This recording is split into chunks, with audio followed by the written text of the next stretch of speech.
Hi అండి. ML వరల్డ్‌కి స్వాగతం. So, ఇవాల్టి వీడియో ఏందంటే, మేమైతే చిన్న పల్లెటూరుకైతే వెళ్ళాను. సో, అక్కడ మామిడికాయల చెట్లయితే చాలా కాస్తున్నాయండి. సో, నేనైతే చిన్న వీడియో చేశాను. చూస్తుంటే ఇయొచ్చి నాకు రసాల్లాగా అనిపిస్తున్నాయి. కొంతమంది ఏంది ఊరగాకాయలు అంటున్నారు. నాకు ఏ కాయలో అర్థం కాలేదు. సో, నేనైతే వీడియో తీశాను. మీకేదైనా తెలిసుంటే కామెంట్‌లో పెట్టండి.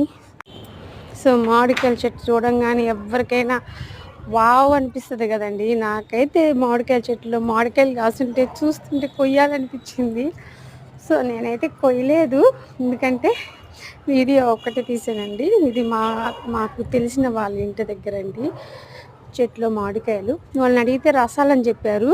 కాయ అయితే ఒకటి కోసిచ్చింది. చాలా పుల్లగా ఉంది.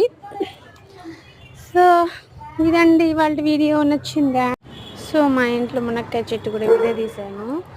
సో, ఇంతకు ముందైతే నేను ఒక వీడియో పెట్టాను కదా, ఓన్లీ మునక్కాయలు ఒక్కటే ఉన్నాయండి. మునగాకు అయితే అస్సలు లేదు. ఇప్పుడైతే మునగాకు చాలా ఎక్కువ ఉంది. మునక్కాయలు అయితే అస్సలు లేవు.